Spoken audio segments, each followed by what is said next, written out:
we doing? We on? Excellent. Good morning, everybody. Welcome to B County Commissioners Court. This is a special called meeting. The date is July 22nd, 2024. The time is 9:03 a.m. We're physically located at B County Courthouse, Commissioners Courtroom, number 110, 105 West Corpus Christi St, Beeville, Texas 78102.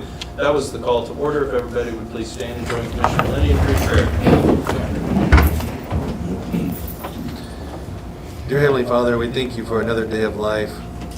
Please be with us as we travel throughout the day and whatever we may be doing. Please give us a little more rain, dear Lord, and watch over us, watch over this court, that we may make the decisions for the betterment of this county. In your name we pray. Amen.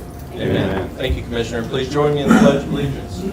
I pledge allegiance to the flag of the United States of America and to the republic for which it stands, one nation, under God, indivisible, with liberty and justice for all. And now the Texas Pledge. Honor the Texas flag. I pledge allegiance to thee, Texas, one state, under God, one and indivisible. Yeah, look at that. We're done with Commissioner Court meetings at the end of the year. That's it. Put that one on repeat. We're at agenda item number 4. This is recognition of visitors. I see many visitors in the audience today. Welcome. Thank you all for being here. There's no compunction that you identify yourself, and this is not public comment. That'll come up at agenda item number 6. But if there's anybody who doesn't wish to make a public comment, who isn't going to be speaking at an agenda item later on this morning, and would like to identify themselves for a record, this is your opportunity to do so. Is there anybody who wishes to so identify themselves?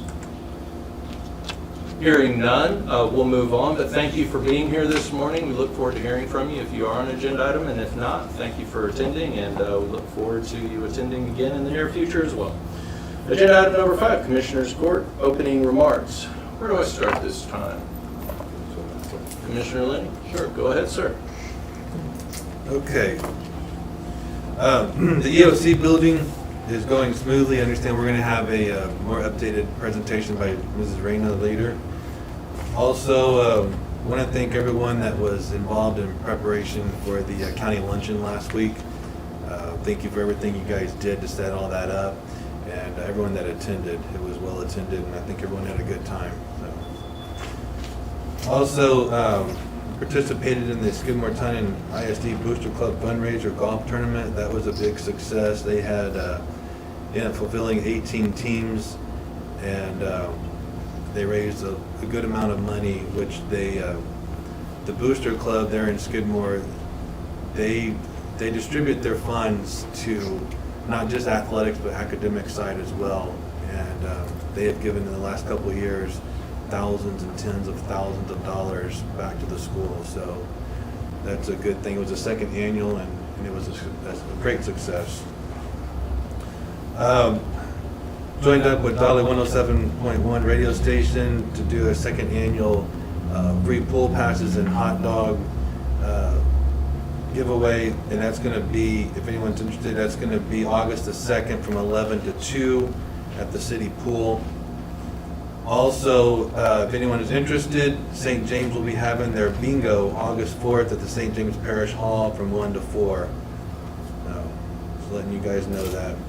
Had a handful of phone calls on just general questions of roads, signs, stuff like that. I want to thank Kenneth Mendoza for getting Blueberry Hill and spraying herbicide everywhere. That was much needed. Thank you guys for that. Also, and I got about 5 different projects going on with constituents, and one in particular working closely with the city. So hopefully in the next couple of weeks we'll get those knocked out. With that, I'll pass to my left. Thank you, sir. Let me tag on to Commissioner Lenny on the employee appreciation luncheon we had. A lot of people put in a lot of hours and a lot of time making it turn out flawless. There's too many people to say thank you to. I just want to express my appreciation for what we did. The judge was the MC. He did a fantastic job. We had 3 comedians, if you will, that came out and gave programs. Not me.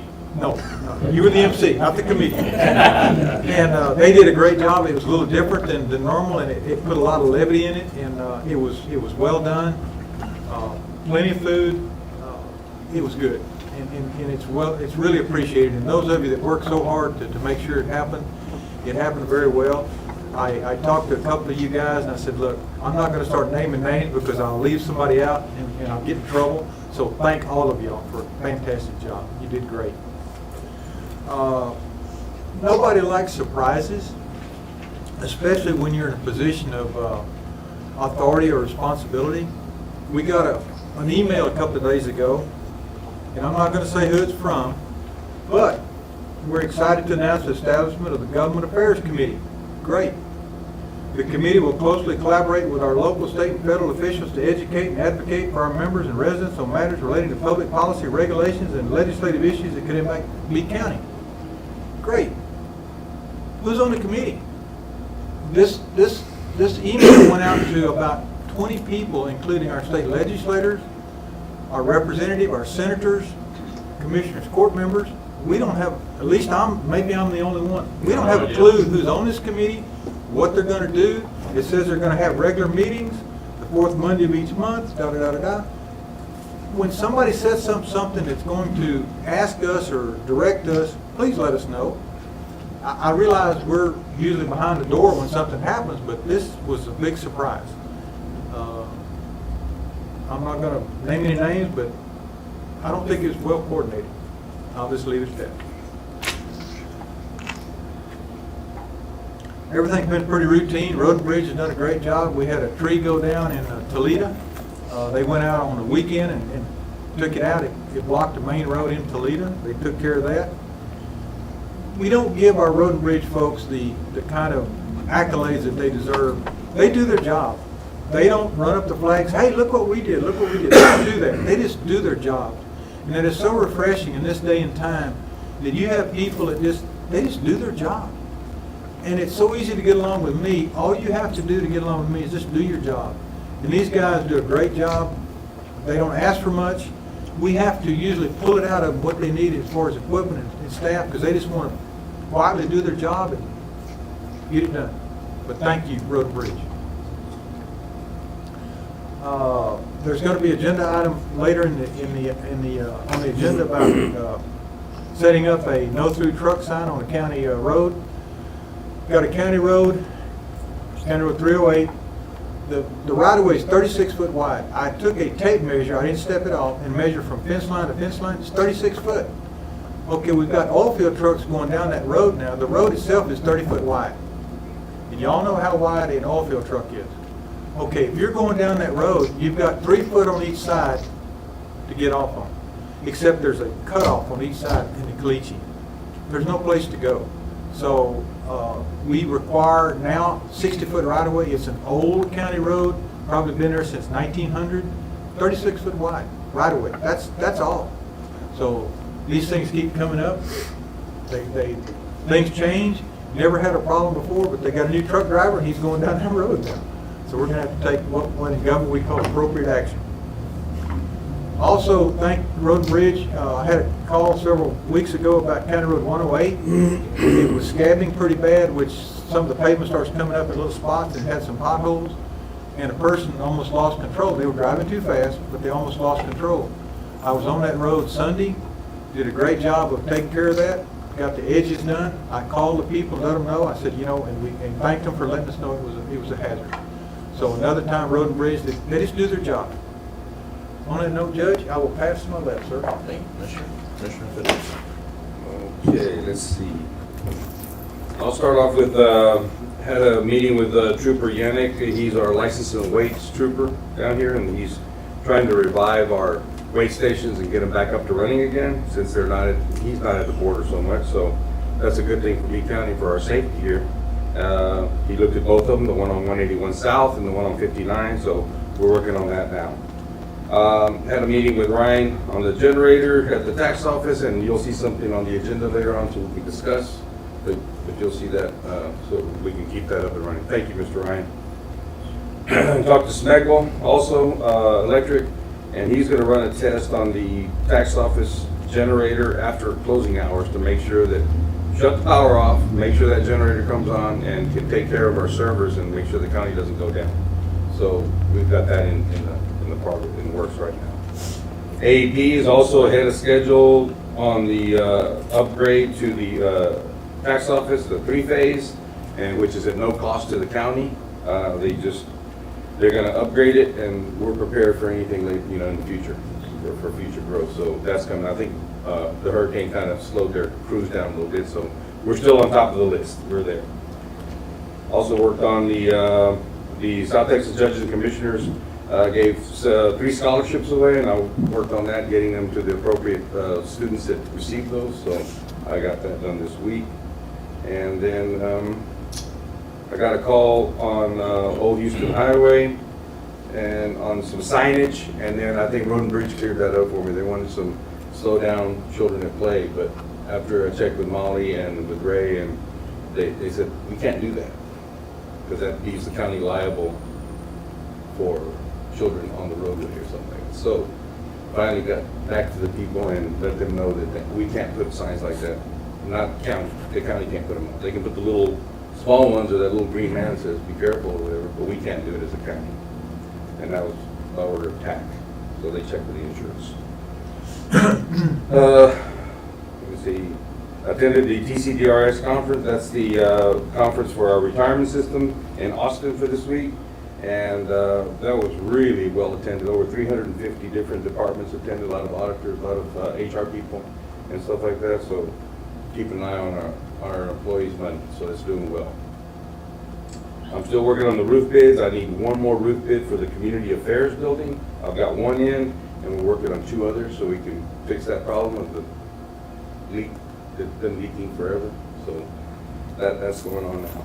And then I had one lady call me on 3rd Street off of 59. It's saying their corner on the back corner by the county road is too dark and the ditches are too deep. People are falling off in it. So in the evening time, it's pretty unsafe. And she lives in that corner, so she sees it out there. So I'm working on that problem right now. And with that, I'll pass to you, sir. Thank you, Commissioner. Good morning, everyone.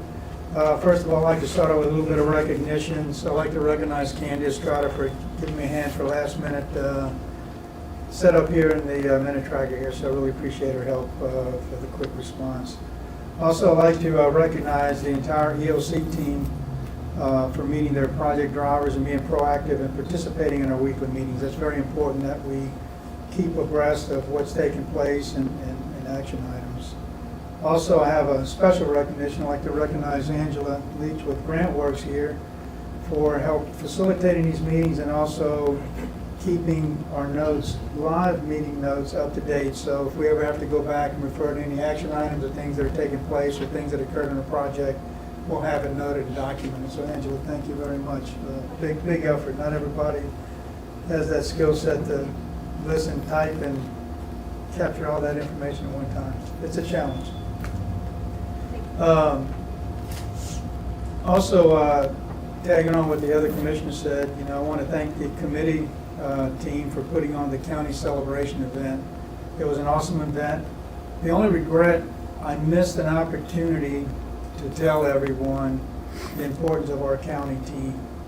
Each and every one of our county employees plays a key role to the success of our county, and without them, we couldn't get it done. We function as a team. Together, we all accomplish more. So I'm very proud to be part of this incredible team. So thank you guys for putting that on.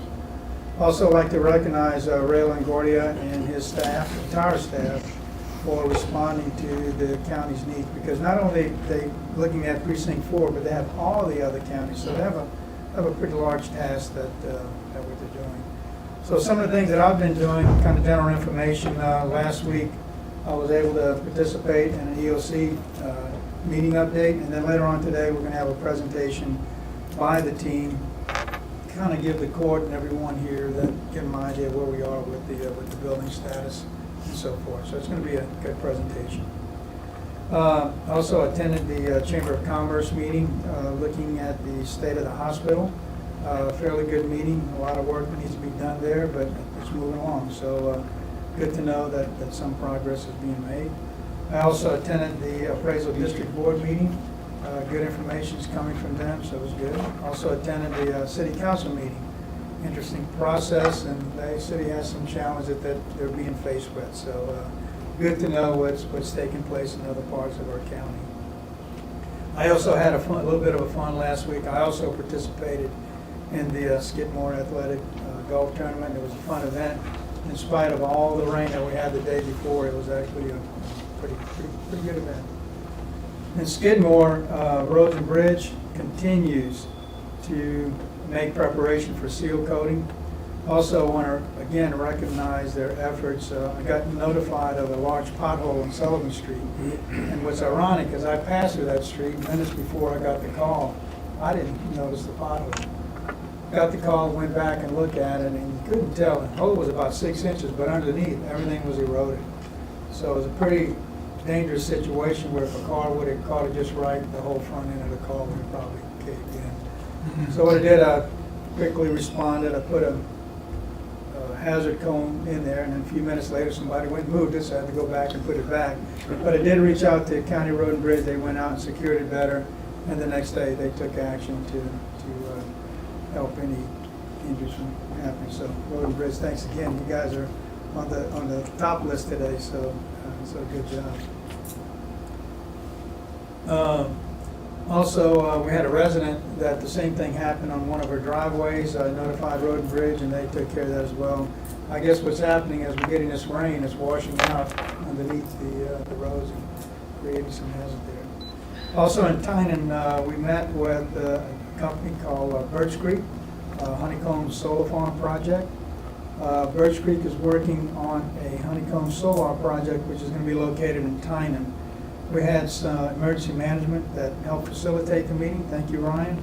And also key members of our fire department. And the overall discussion was to identify any mitigation plans in the event of a fire. How do we handle it? We wanted to know what was going in. Created several action items that's going to be coming out after that. So overall, it's pretty good. And with that, Judge, I'll pass it over to you. Thank you, Commissioner. Thank you, Commissioners, each of y'all for your updates. I echo y'all's same appreciation for all the effort that went into last week's county appreciation meal.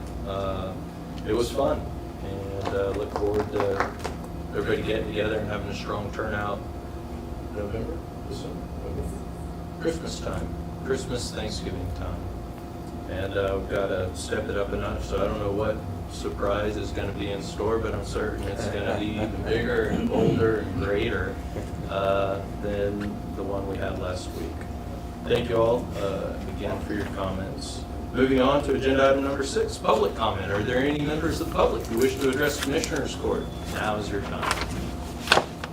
Hearing none, we'll move on. Agenda item number 7. The following items are of an administrative nature. Commissioners Court has been furnished documentation on each item, and all such items may be acted upon by one vote without being discussed separately unless requested by a commissioner or county judge. Move to approve with a correction. I have a motion to approve. Do I have a second? Second. I have a second. Commissioner DeWitt, where is your correction? Yes, sir, there's one of these employee change of status where they've got it from change to or from hourly basis, and it's actually a demotion, and it should be classified as other demotion. So who would I give this to get approved? HR. HR? Just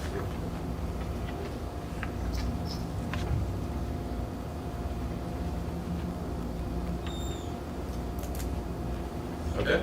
I'll move it to HR once we get through. With that correction, that's my motion, sir. Any further discussion? Hearing none, all those in favor, please indicate by saying aye. Aye. All opposed? Motion passes without exception. Thank you, gentlemen.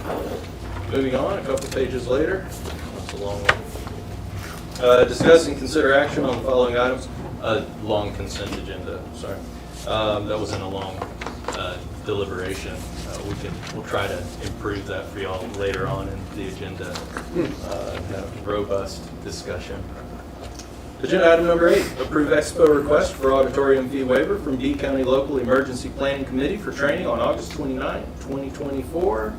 Mr. Cave, if you don't, there's no obligation or compunction that you make any presentation. We have the application on file. We're all very familiar with the good work that you've been doing and the good work that the LEPC is doing and is looking forward to in the future.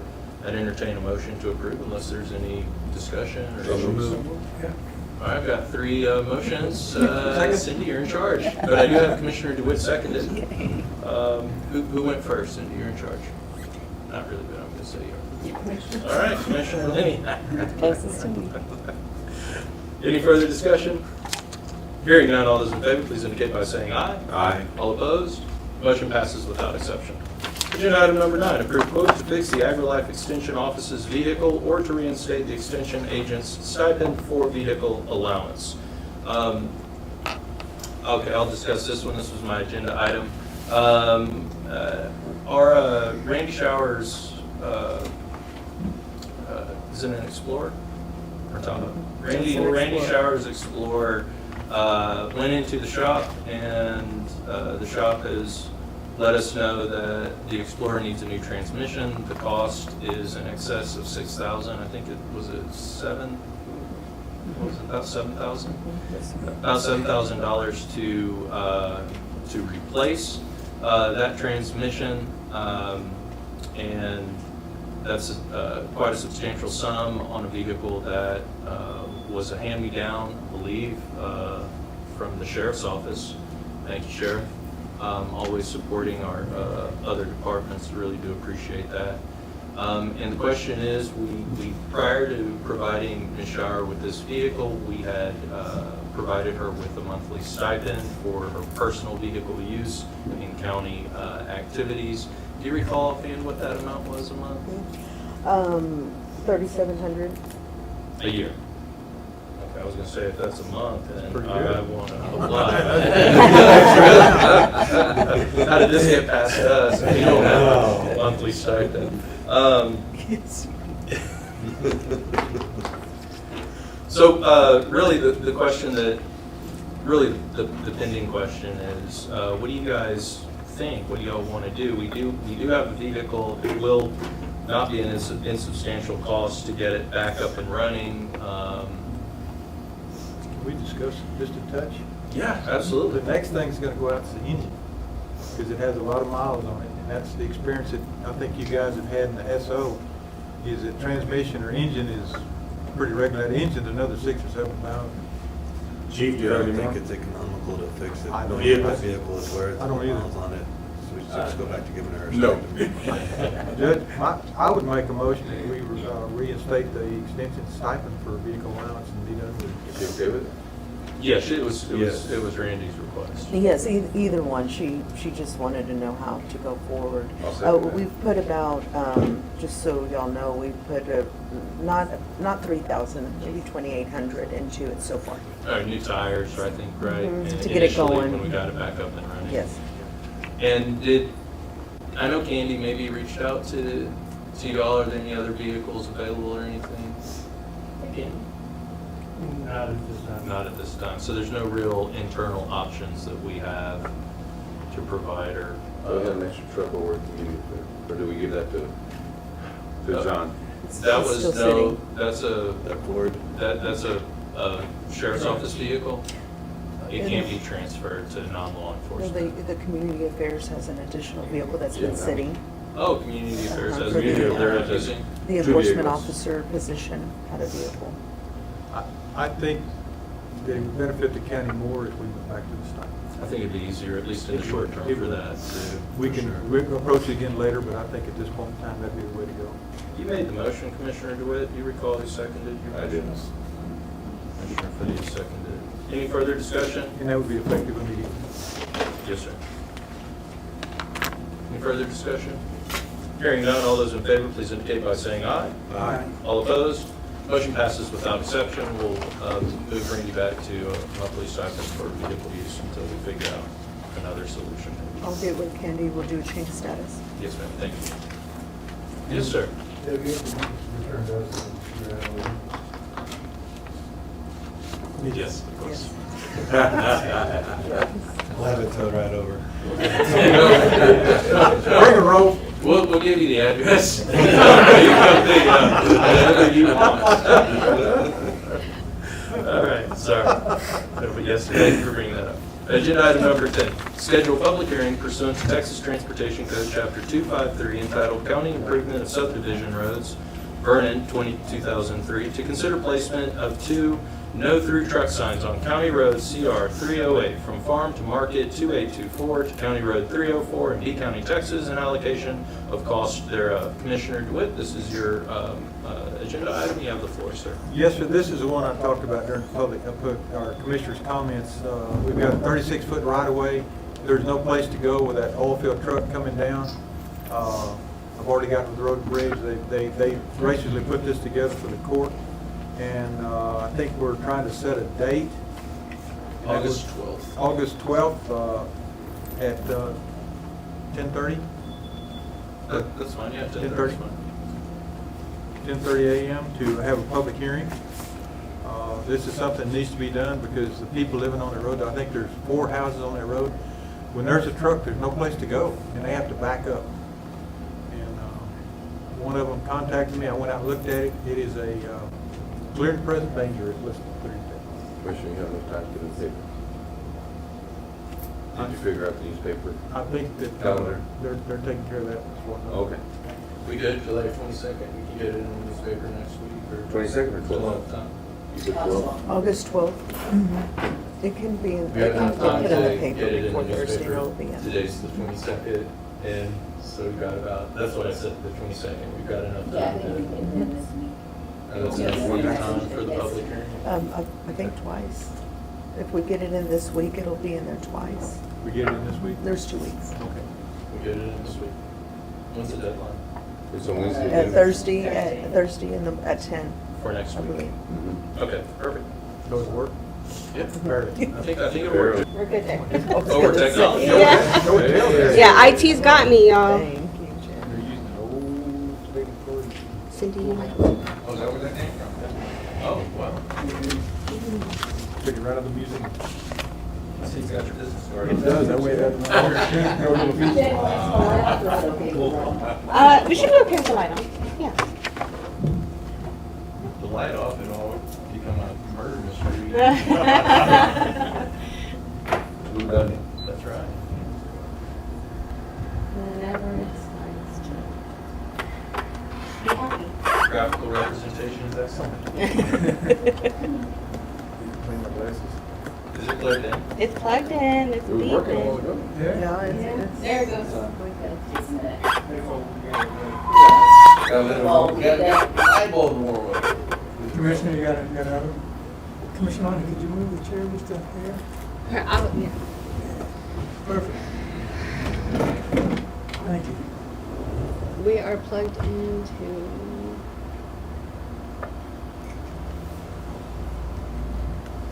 Come on. Brighter, government? Well, the EOC doesn't look like I thought it was gonna look. but You know, there's a lot of it's water out here, I rain. didn't realize. There we go, we're getting somewhere, we're getting somewhere. A little bit of patience. Doing great, just take your time. Maybe move it closer. Yes. Or reduce the. There we go. All right, y'all. They didn't have any screen clear back That's what I made. Here we are, guys. Okay. Well, good morning, gentlemen. You know, have not just watched me fumble. Good We're morning. gonna go over Great, it. I'm looking forward to this. We have a lot of patience. Okay, so here is the presentation on where we are with the construction. But let's go back to the beginning. The need behind the bill. The Office of Emergency Management routinely coordinates and responds to any type of emergency from natural to man-made occurrences. Sorry.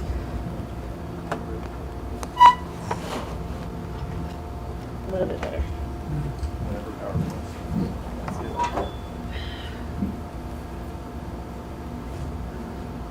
The COVID-19 pandemic caused Lee County to reevaluate its day-to-day operations in favor of a more creative approach to possible disasters. A central operating center was proposed to streamline these services from planning to training to execution of response. The current office operates from a single room and often requests to host meetings or updates in other departmental conference rooms. With a centralized location on the expo grounds, the proposed building will have multiple functions dedicated to preparing and responding to emergencies. And now we're going to talk a little bit about how we were able to start this build with Ms. Angela Leach. Thank you.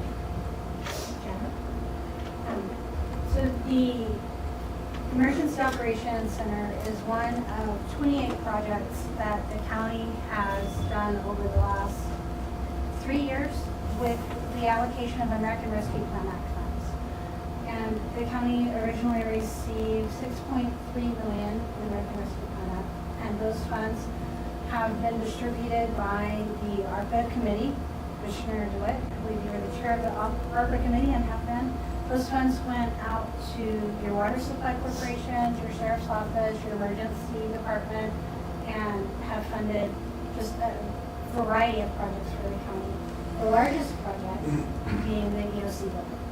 Our budget for the EOC building is $2.26 million, and I'm very happy to be a part of the EOC team. We've had great leadership from Commissioner Lenny, Commissioner Oliveris. We've had the auditor's office involved. Jennifer has been involved with every meeting. And we've been fortunate to have the folks that will be using the emergency operation building involved from the beginning, designing the building, determining what's going to work best, what IT we need. Ryan, Rob, y'all's assistance and support there has been instrumental. And then Groundworks has worked to make sure that the funds for the EOC building complied with the requirements for the American Rescue Plan Act.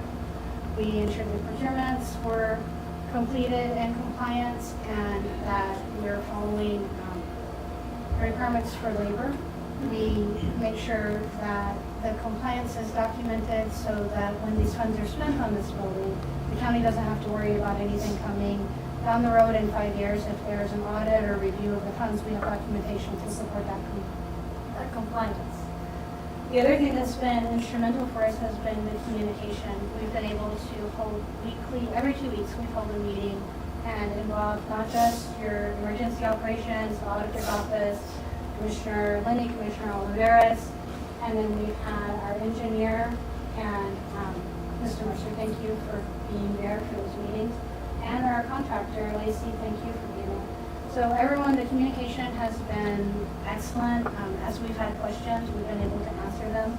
We also had your maintenance director, John Escari, as part of our team and providing that on-the-ground eyes as things changed with the EOC plans. If we changed anything with the way the construction was coming out, we had that other set of eyes to understand the impact that change might have and give us some guidance and support. And that has helped us be very successful up to this point. Thank you, Ms. Angela. I could not have said it any better. She definitely keeps us in line, keeps me in line, making sure that we do have the proper backup to keep this project moving with where it needs to be. So let's talk about a little bit of the conception of where we are now.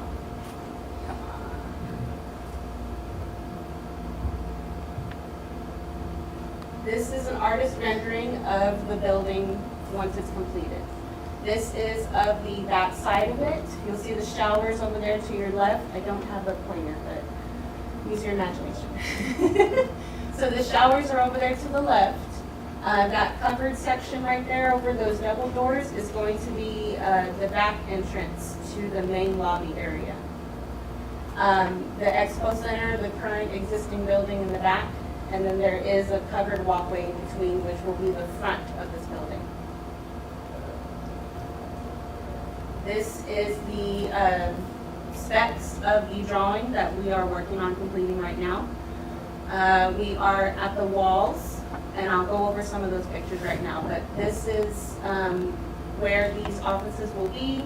You see the large conference room to the right-hand side. That will be whenever we have an impending disaster like we had our hurricanes recently. This will be the main conference room where everybody is designed to converge and start speaking on how to mitigate any disasters that come across. Any questions before I proceed, gentlemen? Okay, so where we are, our current status. The total project allocation from ARPA was $2,626,500. To date, we have expended $89,212 for our engineer, which is roughly 76% of the contract. Contractor to date is $1,181,893, roughly 47% of contract. So as of July, we have a remaining $1,402,193 to expend. And this is going to be the final close-up of all the projects, making sure all the Ts are crossed and all the Is are dotted.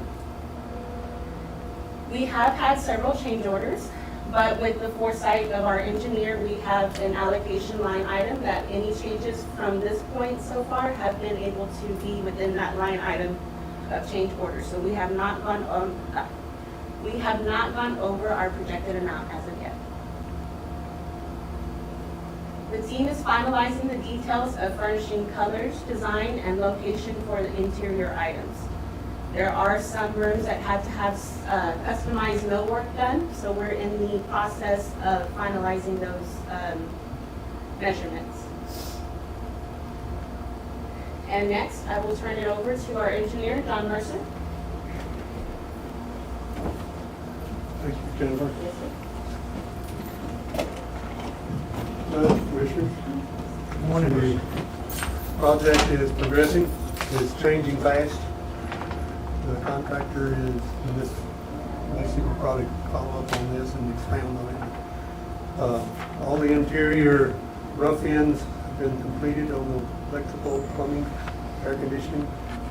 The door frames have been set and the sheetrock is going up. If you've been out there a week or so ago, it's going to look a whole lot different in another week, because all the rooms are going to be enclosed with their sheetrock. So it's going to, the change is going to be drastic over the next 2 to 3 to 4 weeks as things really get going. Jennifer mentioned that we haven't had any change orders yet to go over, but he directed me to design the parking lot. That's going to probably take it over the $30,000, definitely over the $30,000 original budgeted amount for minor change orders. This is the plan as it stands right now. That's what I'd like to talk to you about briefly this morning. We're going to need a formal approval of this probably by the end of the week. We can get something going so that the contractor can look at it and get a price for the concrete work, sidewalk, and parking. As you're looking at this, the front door is at the top of the drawing. On the left-hand side is where the trailer will be parked. The trailer will be coming in from the top, and to get out, there'll be a gate over on the south side of the parking lot. Get a roller gate there. Public access will be through a roller gate over on the right-hand side. All entrance and exits of the public will be through that one gate. They'll come in and go out. We need a final approval on the fencing layout. We're waiting on some details from the gate supplier that Ryan's been talking to, the county's been talking to.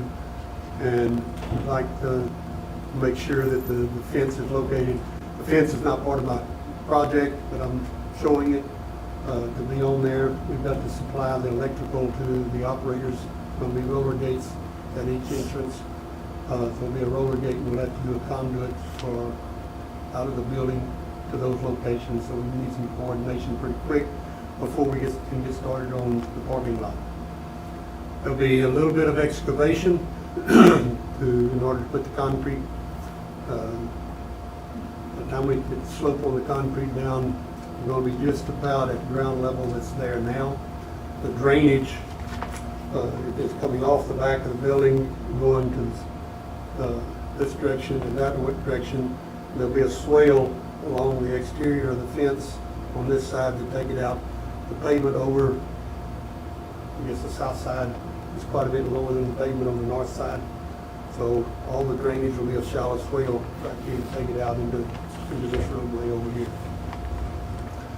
And that swale will be constructed as part of the parking lot construction.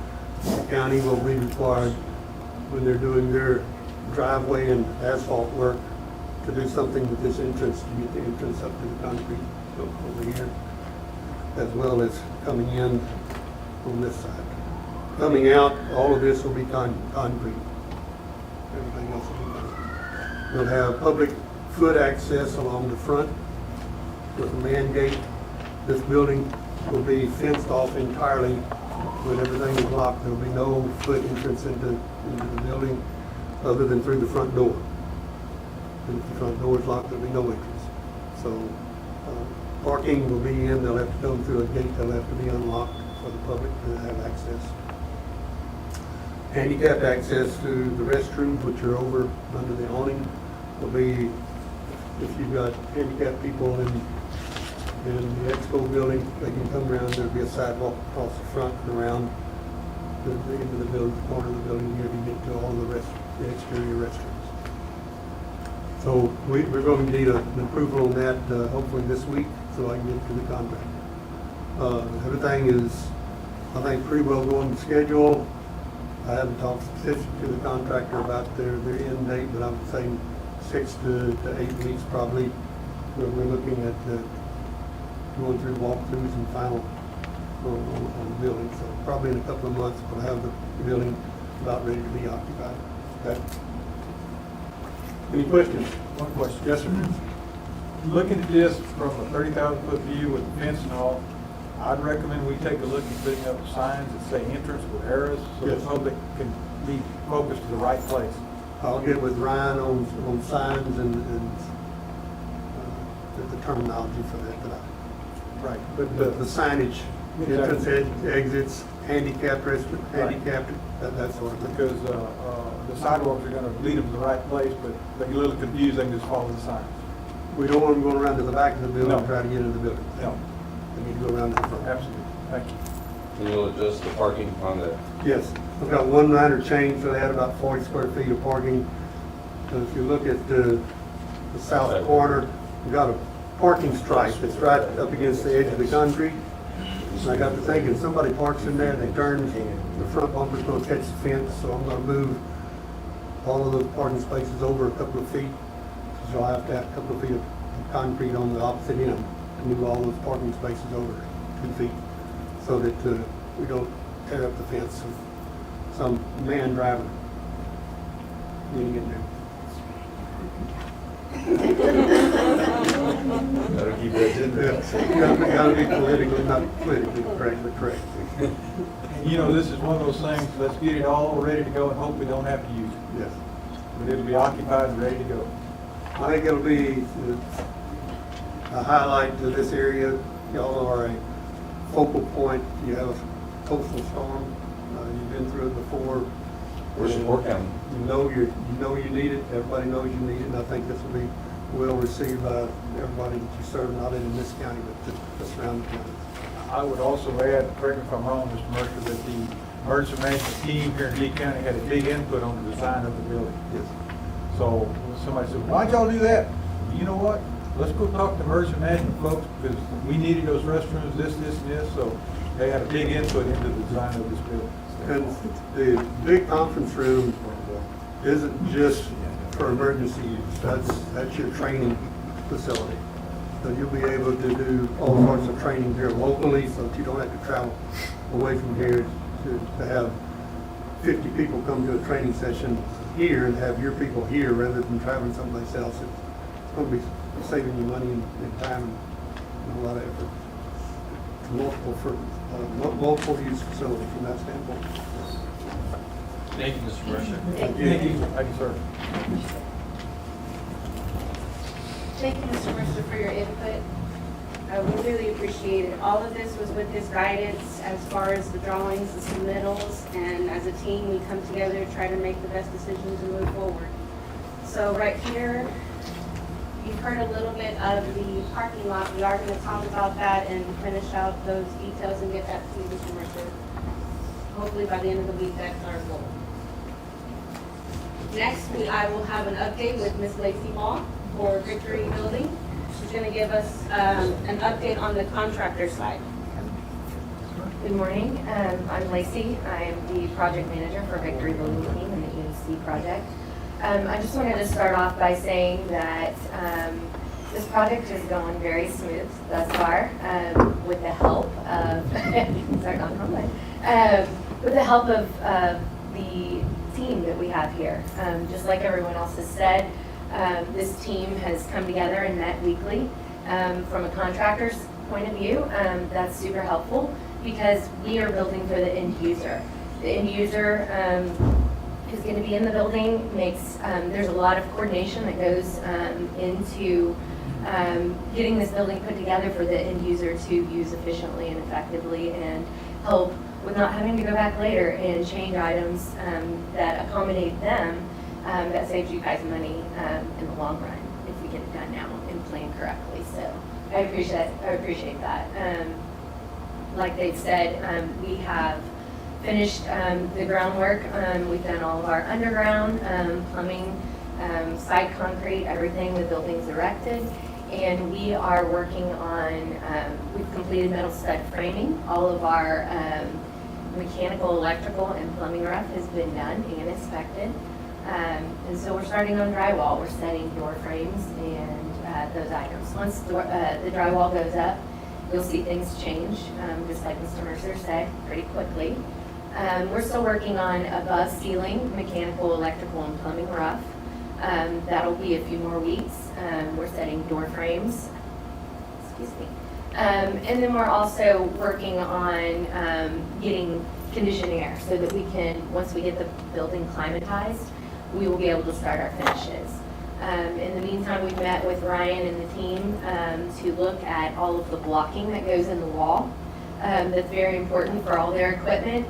We've met with all of their contractors that are going to be putting their equipment in to make sure that we have all of that set behind the walls so that the building can run efficiently for them, and coordinated with them to get their equipment and rough in complete.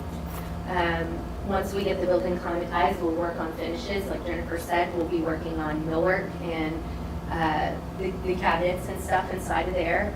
They'll come out and start doing some measurements for that, and that stuff will be being produced while we're getting our finishes started, our tile, our flooring, all of that stuff. So pretty soon you'll see paint on the wall, and we'll be wrapping up the project. We're looking to be complete with the project at the end of September, 1st of August. That's our projection, is the last week in September, first week of August is what we're looking at. There's a little, of course, it won't be complete until the generator arrives. The projected date on that is the end of January right now. So right now, our supplier calls us once a month and just keeps us updated on the projected delivery date for that generator. So once that's done, the building will be complete, but before that, we'll be able to turn over the building long before that and then be able to readdress the generator once it gets here. So I appreciate all the time and effort and planning that you guys have done. I don't always get that kind of communication when it comes to building, and then you get to the end and why and if and what happened and stuff. So I appreciate the teamwork that we have here. So thank you. Thank you. Thank you. Gentlemen, I just want to add on to that. I think what's key to any major project, there was a lot of front-end loading that started at the beginning of the project once we brought Victory on board. So their team was very instrumental with Mr. Mercer on doing an actual value engineering review of the entire project, identifying the disconnects, what could go wrong, any added value that could be added from the contract. And by being done on the front end of the project, it's definitely showing the benefits now because we were able to overcome a lot of these obstacles that could have been ahead of us. So thank you, Mr. Mercer. Thank you, Lacey. Thank you very much. If y'all are visual like me, you want to see the pictures, right? Because I'm very visual. This is the aerial view of before the building. Right here is the proposed building that we are working on. Okay. These are little flashbacks of where we started. So this is the beginning of clearing the lot, clearing the site, setting the rebar for the pour. How cool is that? So that's the aerial view of all the rebar ready for the concrete, not a pour. What is it, John? Place concrete. Place concrete. It's the placement of the concrete. I am learning, learning the lingo. And then, of course, as soon as that concrete was placed, everything else moved fairly quickly. The building goes up, the inside starts coming around. And that was probably the beginning of June, is where we were here. So let's do a real quick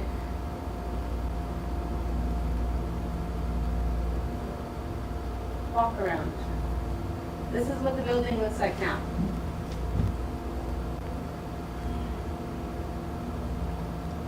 This is the front of it, and where it connects to the existing expo. That's going to be the wraparound. Or this is the conference side. This is that training room side, that large room we saw in the plans.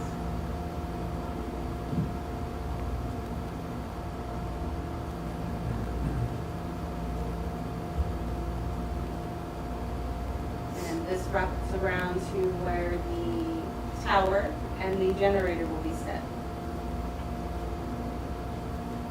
Thank you, Stephen, with Victory, for getting us this video. This is that back entrance. And this is the wraparound to where the showers are. This door is the pipe chase behind the showers, but these are the showers right here.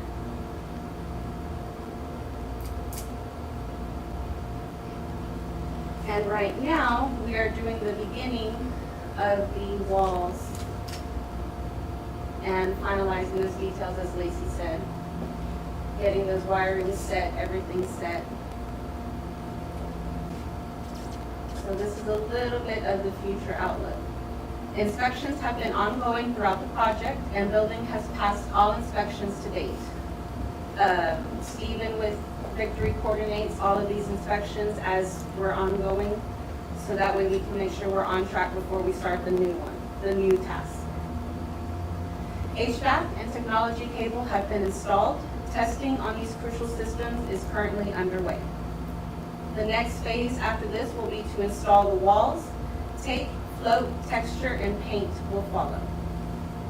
Once the walls are completely placed, the countertops and millwork will be installed to complete the indoor functionality. The indoor details are anticipated to be completed around October. However, full functionality will be when the generator components arrive in January. The generator will be the finishing touch on this fully operational emergency center. And these are some pictures of the team throughout the project. Brian, would you like to come up and add anything? The only thing is, you know, I know there's been a lot of planning beforehand before we ever got started with this. And it wouldn't have been able to get accomplished without y'all. So thank y'all, Commissioners, Judge, for y'all support in getting this going. You know, it's going to be a very vital piece of equipment to the community. It really is. Being able to hold our own trainings, being able to have a bunk room. If we did have to stay there, we're not having to lug cots around. You know, we have a fully functioning operations center. So, you know, it's going to be a neat thing. I know there's other counties around us that have constructed buildings recently. I still think that ours had a little bit more planning into them, and you know, just the functionality of it. So, just thank y'all. If y'all have any questions for me, I mean, I'll answer them as best as I can. I know this ties in, Ryan, to our expo, because our expo is one of our shelters in case of a disaster, but Lee County being a support, I've seen you know, during Harvey, how many different state agencies housed out there, they have nowhere to go. We're looking for places to put them and things like that. So this building ties in, and it also ties in as a walkway to the expo. Showers, they can stay, they stay multiple days, so it's been planned out pretty well. Great job. Good job to all the team. To tag on to that, that was part of the design that we had, was hooking it up with the Coliseum.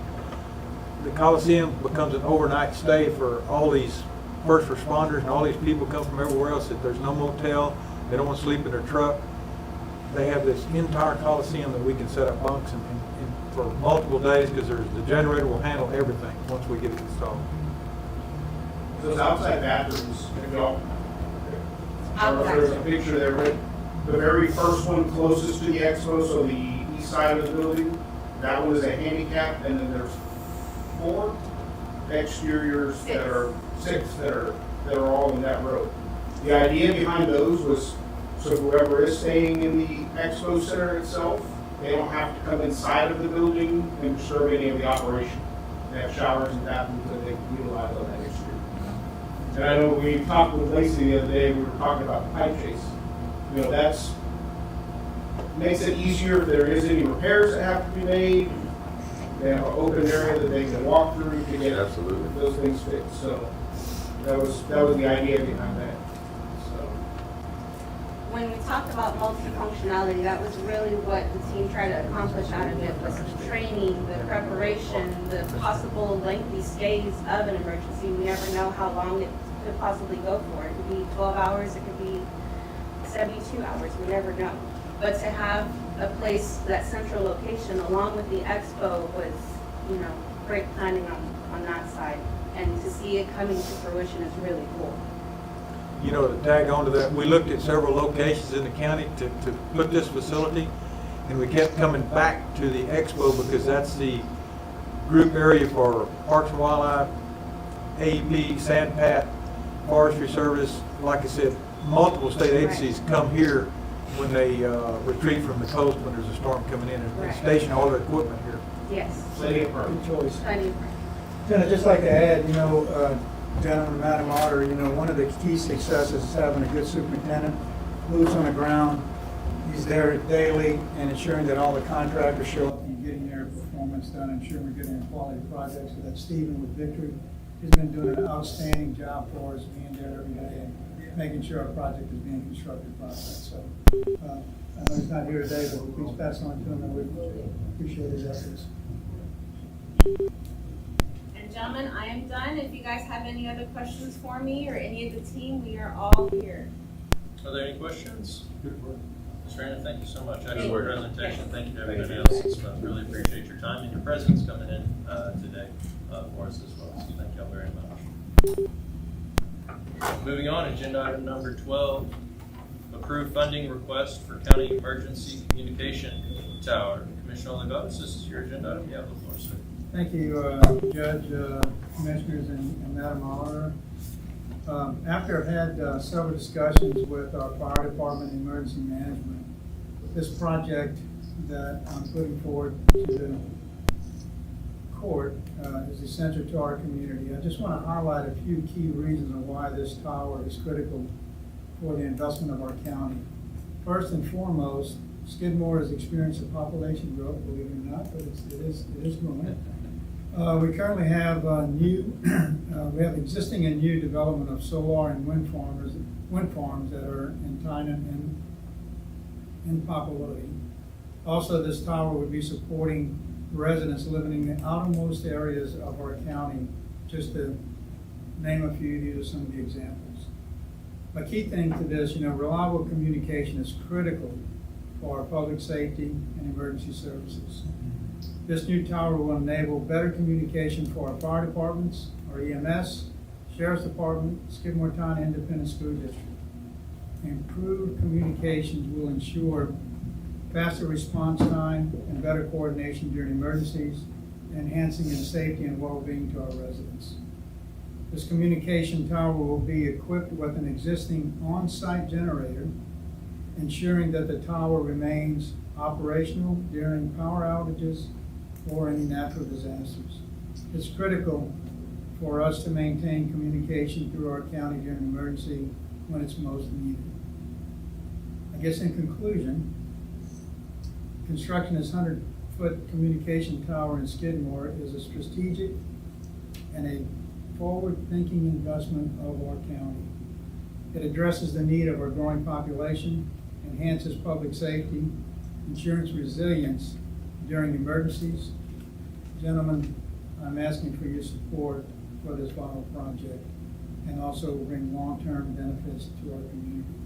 With that, I'd like to make a motion of funding this new 100-foot tower not to exceed $25,000. I have a motion. Do I have a second? May I ask a couple of questions?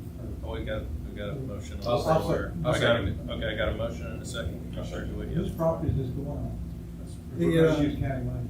Yeah, the current property is going to be located at the Skidmore Fire Department. Wait. Do we own that property?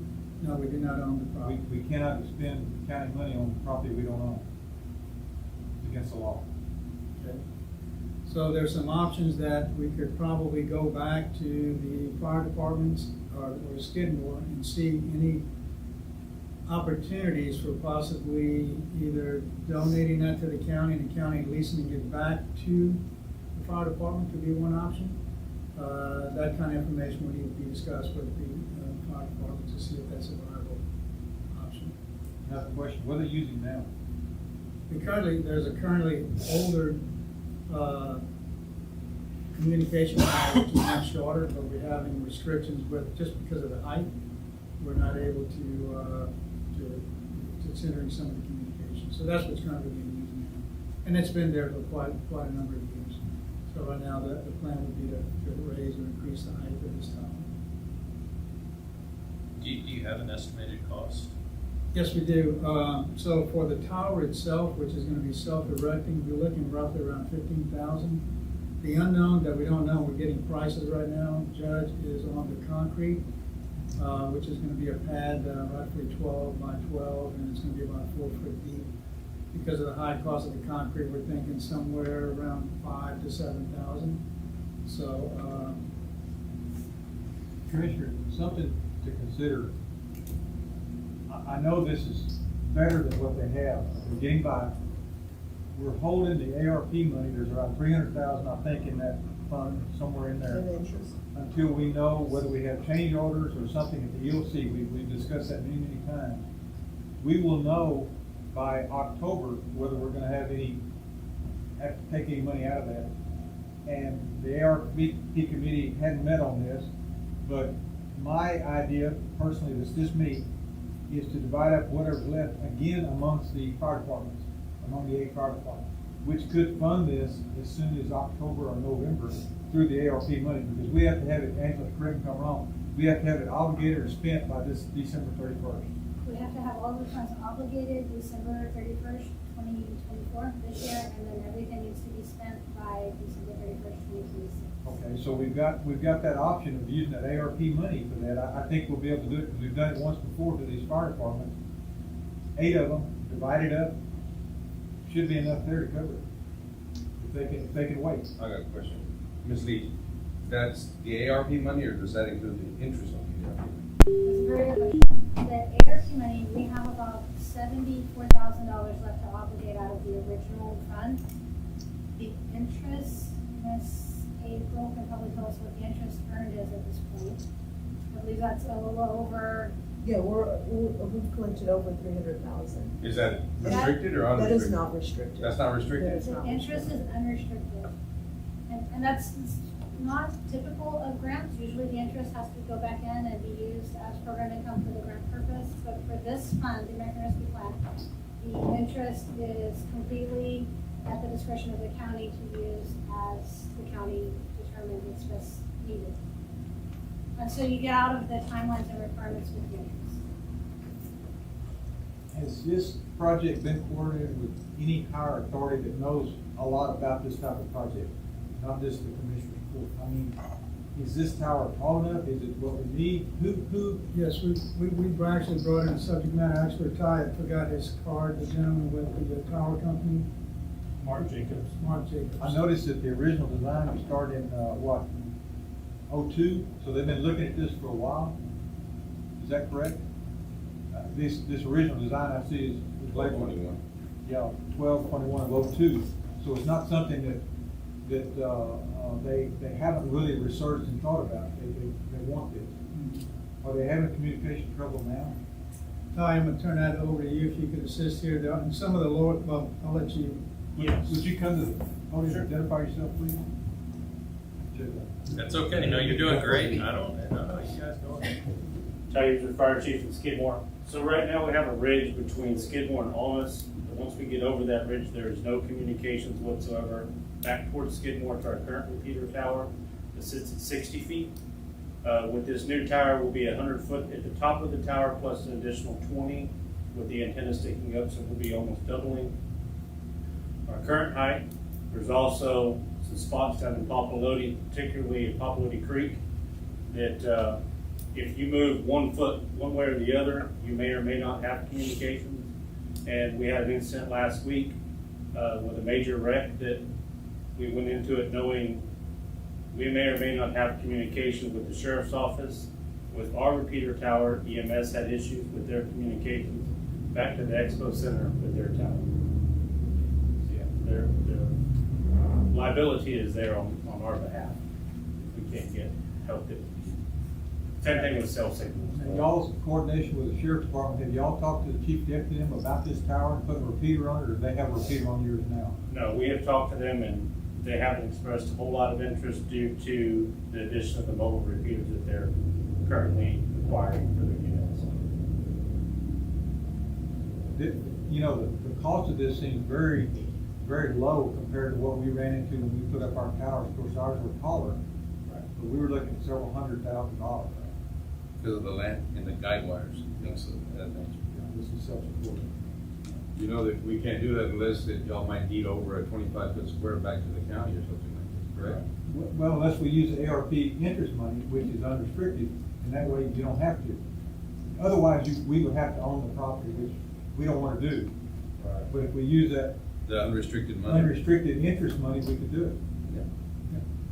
I'm sure we can come up with And you said something. something about the schools would utilize So it? the school currently has a communication system that they can't talk from the high school campus to the junior high campus, from my understanding. They're gonna have to put a repeater up of their own. They're currently looking at putting it at the press box football field, but we can actually get it much higher for them, so there will be no issue whatsoever on backup power, where regardless of the incident that happens, it'll always be in order. You know, I'm gonna go back to my statement I made a while ago. We've got this money, but we feel like we need to hang on to it till October, November. Can y'all possibly wait till then, and then we can possibly fund it out of that interest money? We feel like this EOC, it's our priority right now. We've got to buy furniture for it, and one thing and another, and we don't know how much we have. But I think there's gonna be plenty to do this, but prudence will say, let's wait. Commissioner, do you think we're gonna be spending more than, $374,000? I think we should wait. I really do, because this is one fire department, we got 7 more. If we jump out there right now and say, hey, we're gonna help y'all out, I know what's gonna happen, you do too. Hey, Commissioner DeWitt, y'all helped Skidmore Tire out, I'm in Normanna, we need something. I think we should wait and consolidate our money. They've been waiting since '02, another 2-3 months. That's just me, I'll go with whatever the court wants to do. I think that design is coming from a previous design. I don't think it was just designed back in '02, but they're probably using the existing design. Right, that was the schematics that the company sent me. Whatever the court, the will of the court. Anything further, Commissioner Oliveros? No, Judge.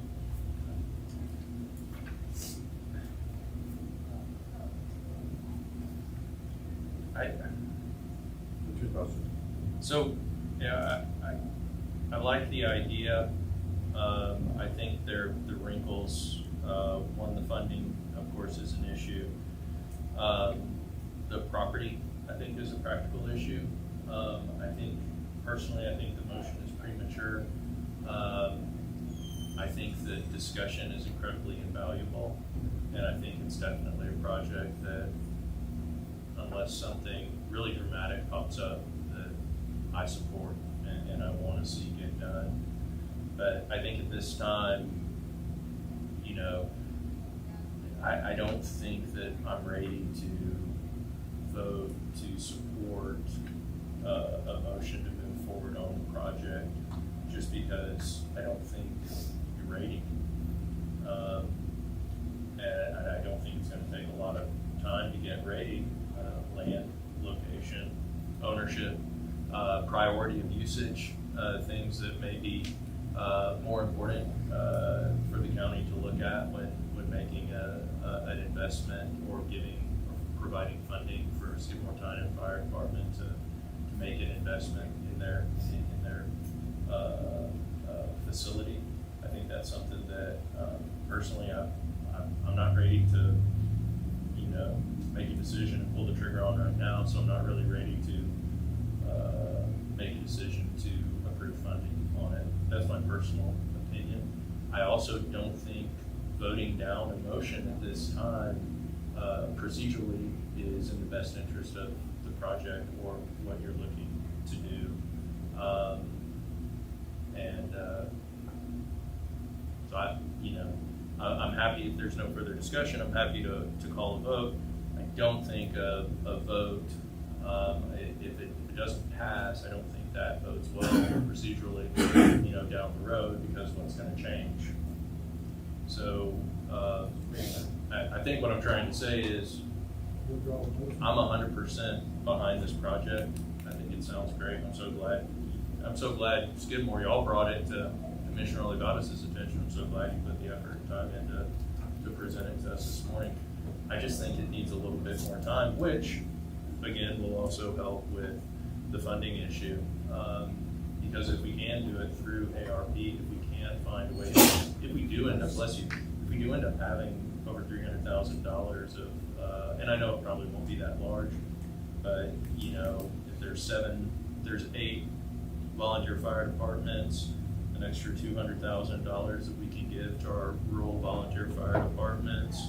I mean, it's almost a bigger bill, feather in your cap just for coming up with that concept.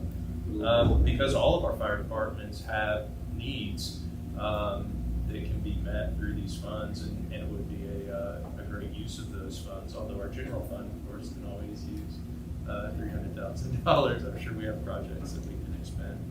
That's kind of how I feel right this second. So based on what I'm hearing from Commissioner DeWitt is the possibility of splitting this money with the fire departments. I mean, there could be a larger amount going to the fire departments than what we're asking for now. So with that being said, I would like to withdraw my motion, and I would like to place a motion here that we. Let me get a second. I'll withdraw the second.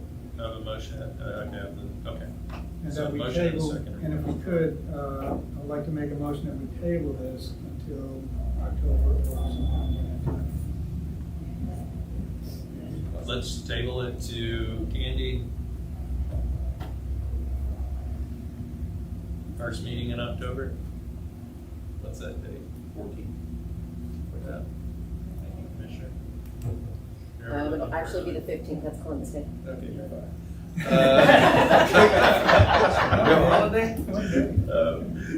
Commissioner, we have a holiday. There's like 30 holidays in the county. There's not, but we could make that. There's 27. I have a motion to table to the October 15th. Commissioner's Court, and did I get a second? And a second. Further discussion? Again, thank you for bringing this. Great project. Yeah, this really is. This is good. So it's going to happen. Thank you all for coming here today. We're just going to get our ducks in a row a little bit more, make sure that we're doing things right on front. If there's no further discussion, all those in favor, please indicate by saying aye. Aye. All opposed, motion passes without exception. Thank you, gentlemen. Agenda item number 13, approve funding request for security street light in Tynan. Commissioner Olivatas, this is your agenda item. You have the floor, sir. Yes, thank you, Judge. I've been working on this project here for quite some time, a year. As I was instructed early on in my taking this seat here by another commissioner, that it does take time to get things done in county. So anyhow, in working with TxDOT, we're still working with them. However, I managed to have a meeting here with AEP, and we've come up with another solution. And we've identified the locations of some very needed street lighting, which is required from a safety standpoint. AEP is willing to put up these lights at no cost to the county. The cost that would be incurred by the county in the future, of course, would be the monthly usage of these lights. And these would be LED lights that would be going up in these different locations.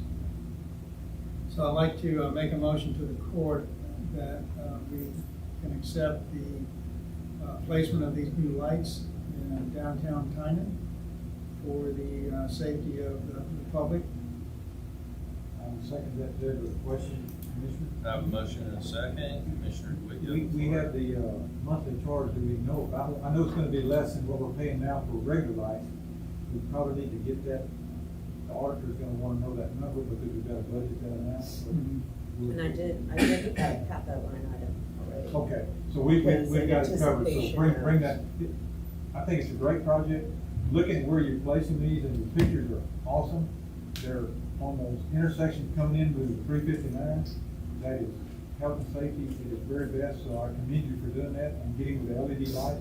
You're way ahead of the rest of us now, so we're running to catch up. I have a motion and a second. Any further discussion? Hearing none, all those in favor, please indicate by saying aye. Aye. All opposed, motion passes without exception. Excellent job, thank you, Commissioner Olivares. Agenda item number 14, approved funding request for updates to the Justice of Peace Precinct 4 building. Commissioner Olivares, this is your agenda item. You have the floor, sir. Thank you.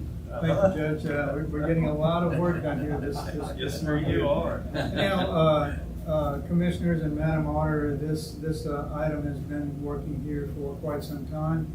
The JP office is in desperate need here of some new windows and a door. In fact, I was there this past week, and there's a big crack in the door that you can kind of see through. So anyhow, this project, we went out for sourcing with our local contractor here.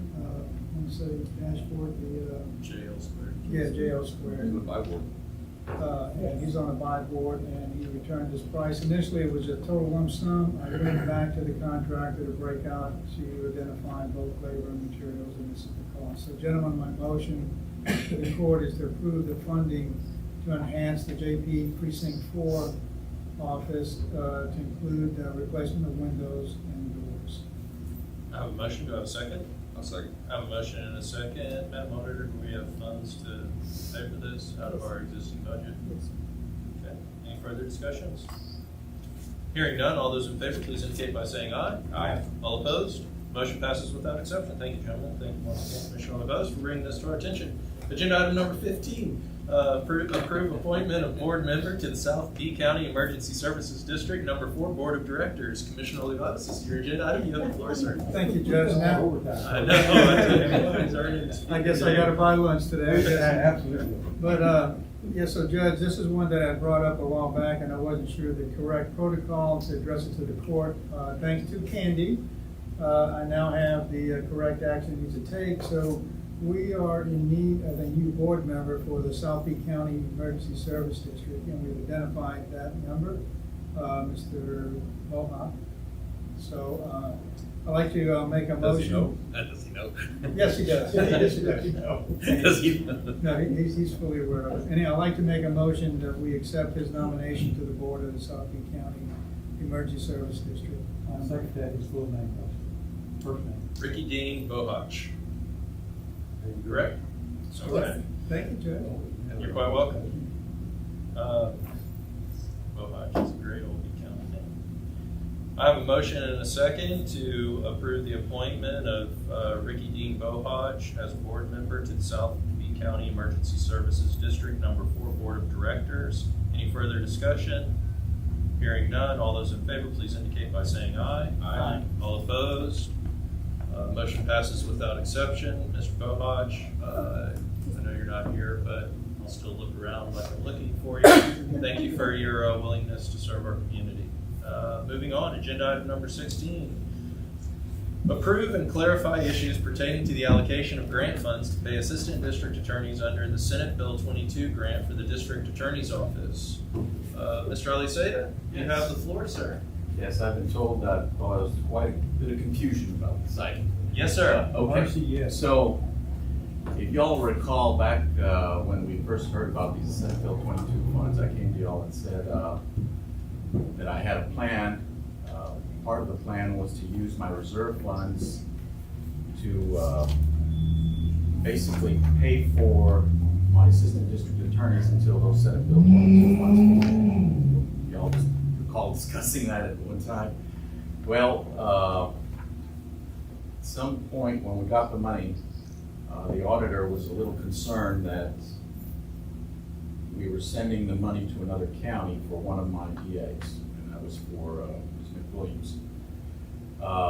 So there was some effort made to try to change her status, and she didn't like that idea, mainly because, if y'all recall, one of the reasons we had her being paid for out of Live Oak County is that she had health issues with the transplant of her husband's kidney, and that we wanted to have all the medical bills paid out of Live Oak County. She was a Live Oak County employee at the time, and we wanted to continue under her retirement plan over there. So I wrote the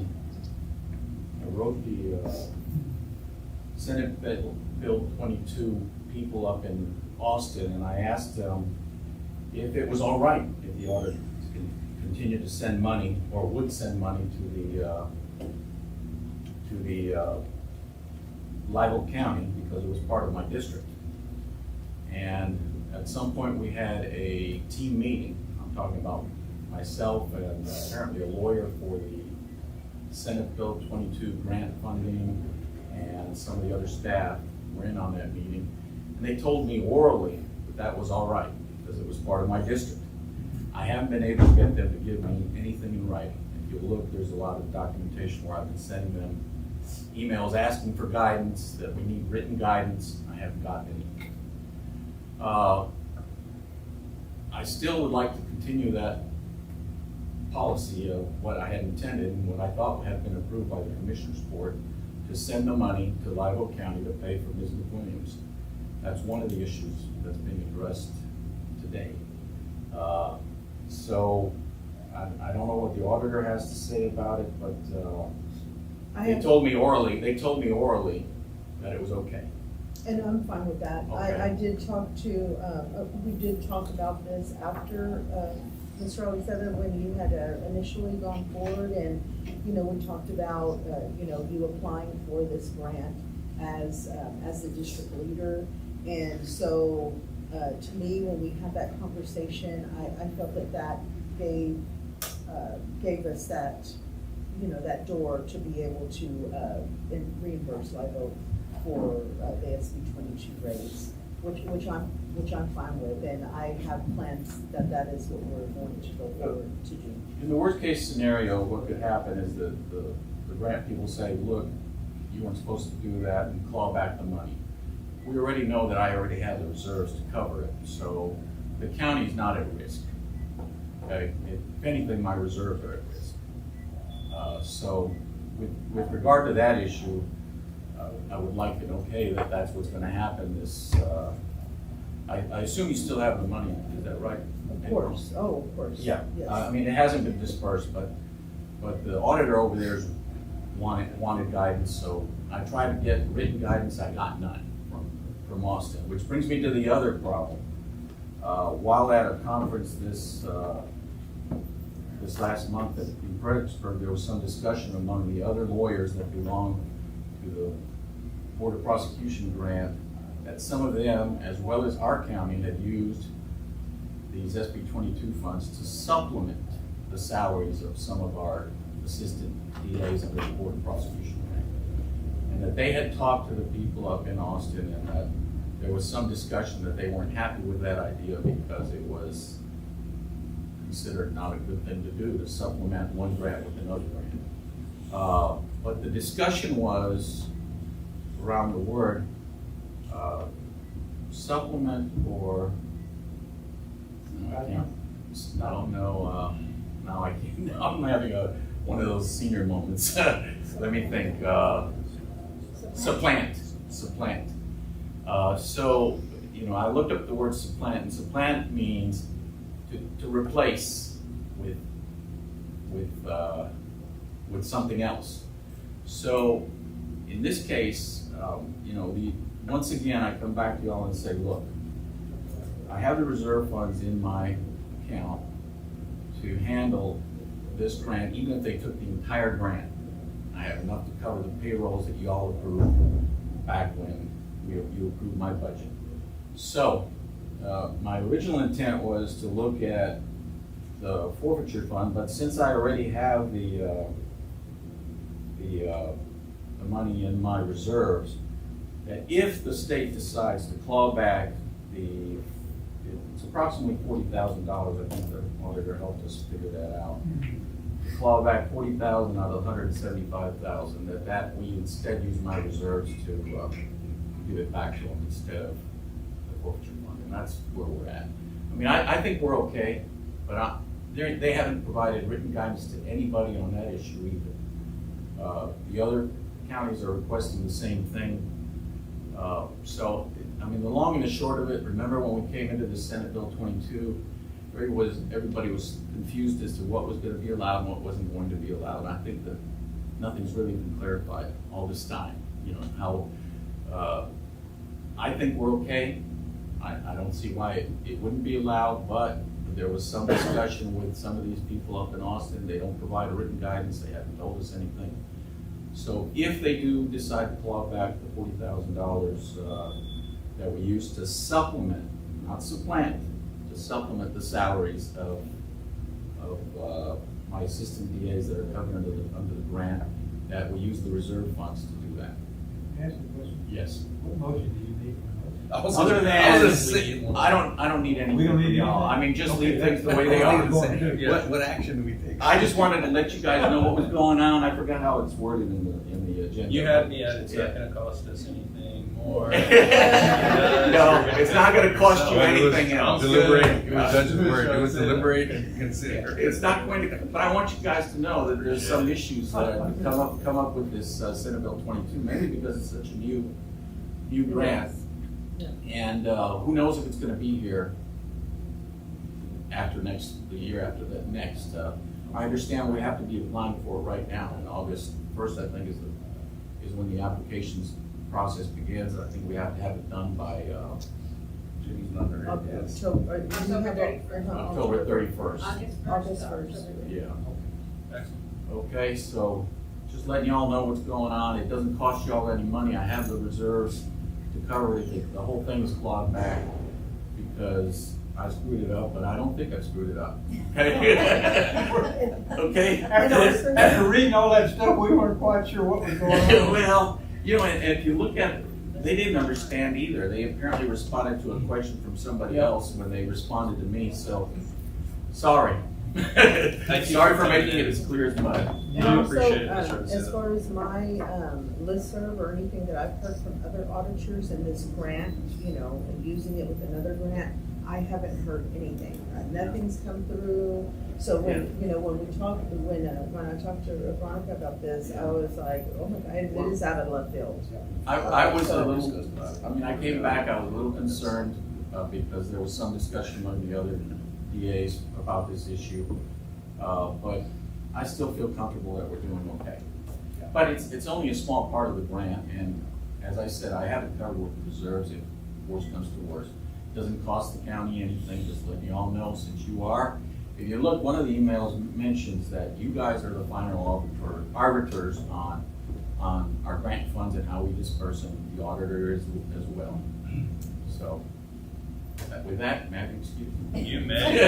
Thank you. Thank you, you did good. Yeah. Okay. Moving on to, it is 10:30, but we're gonna blow through 17 and then we're gonna do something. Agenda item number 17, approve and sign order of general election and notice of general election for November 5th, 2024. Ms. Warnick, you have the floor. Good morning, Laura Warnick, Elections Administrator for Beeville County. I have the order of elections that I need to get signed for November 5th election, and I was going to go ahead and have the notice signed at the same time so I can get a quote from the newspaper. Do I have a motion to approve and sign the order of general election and notice of general election? I just got a bunch of moves. I have a motion and a second. All those, any further discussion? Hearing none, all those in favor, please indicate by saying aye. Aye. All opposed? Motion passes without exception. Those are signed right now. Is there anything further? No, sir. you need? That's it. Thank you, Ms. Warnick. That was painless. Ladies and gentlemen, I apologize. The next agenda item, I believe we're going to be talking about for a few minutes. So I'm going to give us a short break of 5 minutes so that we can stretch our legs, and then we'll come back into open session in just a few moments. The time is currently 10:34 a.m.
Okay, the time is 10:41. We are back in session on July 22nd, 2024.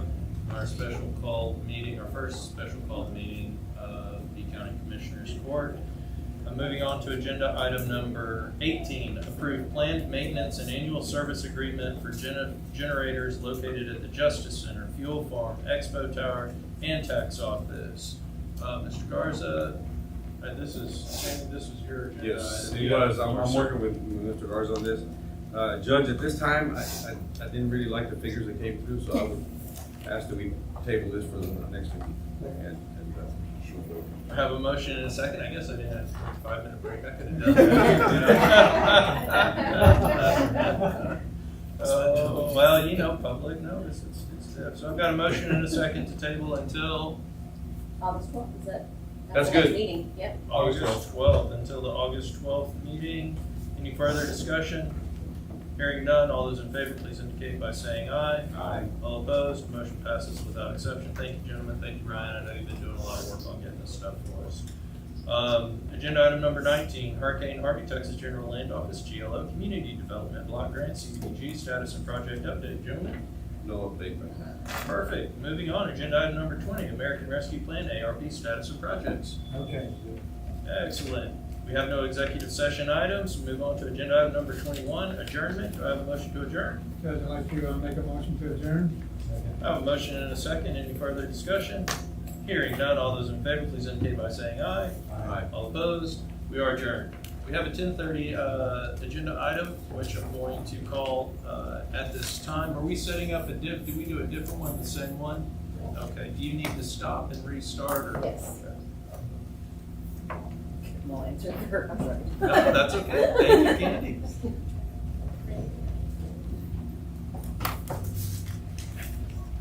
I don't mean to rush you. Let me know when you're ready, okay? I'm sorry, I usually delete all of it. I didn't think about it when I approved it. I'm gonna pass on. Yeah. Cool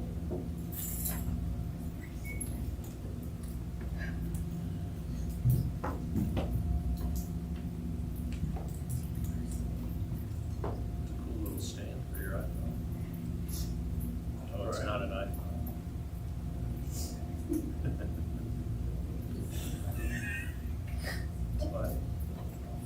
Well, there's a hole in the top, and I'm like, there's no hole. We're good? Okay. All right, good morning, everybody. I'm going to call this special called meeting, the second special called meeting of today's date of the B County Commissioners Court to order. Today is Monday, July 22nd, 2024. The time is 10:44 a.m. This meeting was noticed for 10:30 a.m. Our first meeting ran a little long. We're physically located at the B County Courthouse, Commissioners Courtroom, number 110, 105 West Corpus Christi Street, Beeville, Texas, 78102. That was the call to order. Moving on, agenda item number 2, I'm going to pass on. Agenda item number 3, I'm going to pass on. Agenda item number 4, I'm going to pass on. Agenda item number 5, I'm going to pass on. Agenda item number 6, public comments. Are there any members of the public who wish to address Commissioners Court at this time? Hearing none, moving on, agenda item number 7. The following items are of an administrative nature. Commissioners Court has been furnished documentation on each item, and all such items may be acted upon by one vote without being discussed separately unless requested by a commissioner or county judge.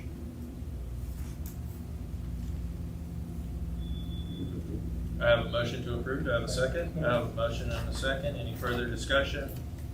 Hearing none, all those in favor, please indicate by saying aye. Aye. All opposed, motion passes without exception. Thank you, gentlemen.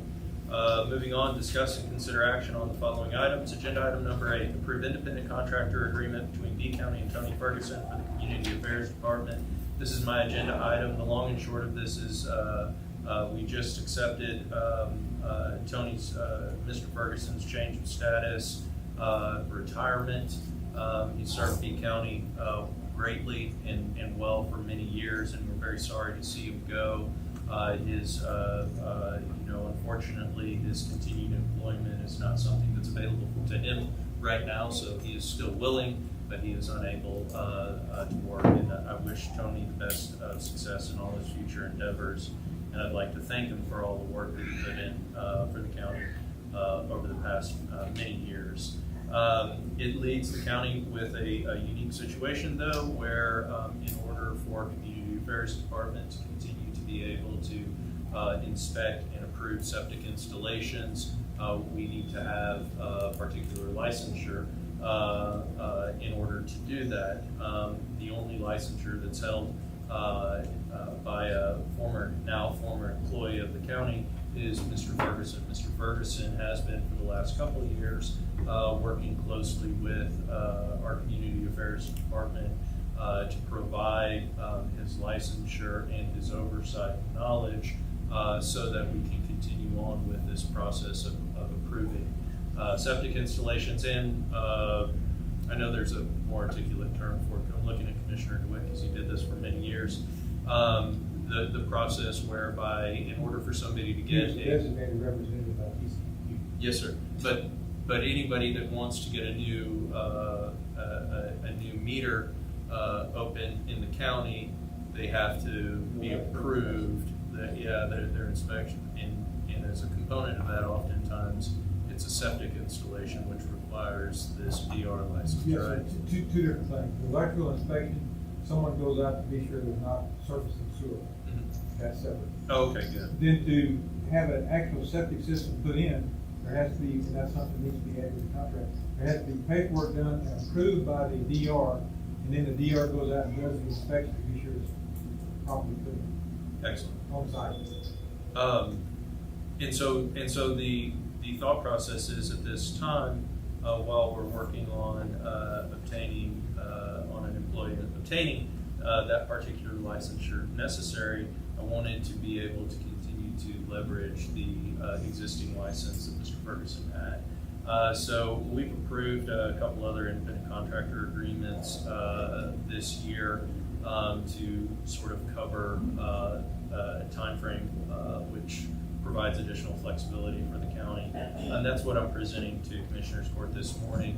There may be some changes. I know Commissioner DeWitt, you just mentioned some additional, I think, probably delineations in the scope of work or the process of what he needs that I have no problem with adding. I think the clearer that we can be, the better the agreement is moving forward. But I do have one. I had left the compensation at the same amount that we had used in the prior two agreements. The compensation component, in my mind, would be comparable to the employee's actual hourly wage equivalent based on their salary. For Mr. Ferguson, $20 an hour is a little low. I think the number should be $30 an hour for him. And so that would be my motion, subject to any additional elucidation that you have on corrections. I would second that, and Judge, if I could add, let me go through the process. Okay, Dennis DeWitt needs a septic system. What he does, he contracts an installer. The installer comes out, does a soil test, fills out an application, takes that application to Community Affairs. The DR, the designated representative from TCEQ, reviews the application and signs it and says, okay, when do you want me to inspect it? The septic tank installer says, well, come next Tuesday or whatever, and there may be a set date when Tony wants to do this. He can set up, I'll do it from 3 to 5 on Tuesdays, Thursdays, that's fine. But then he goes out, does the inspection on site and says, yep, you've got the stainless steel screws in like you're supposed to, everything looks good, you can cover it up. And that's the basic process. But there is an application form that has to be filled out and signed by the DR, because when TCU comes and inspects the paperwork, they expect to see it. Thank you, sir.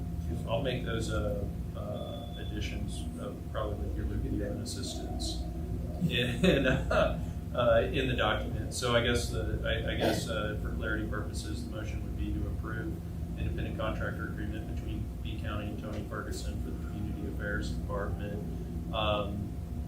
at the rate of $30 an hour, not to exceed a cumulative value of $5,000, with additional clarifications to be appended by me to the document in line with the statements that Commissioner DeWitt just made. So that's the motion, and that's the second. Any further discussion? thank you all for your support of this, and once again, my best wishes to Tony and my continued appreciation to Tony for his willingness to support B County and our efforts on behalf of all constituents. And no further discussion. All those in favor, please indicate by saying aye. Aye. All opposed? Motion passes without exception. Moving on, we have no executive session items. Agenda item number 9, adjournment. Do I have a motion to adjourn? Make a motion to adjourn. I have a motion and a second. All those in favor, please indicate by saying aye. Aye. All opposed? We are adjourned. Thank you, gentlemen, for your time and patience today. Thank you, everybody in the audience and all our presenters as well.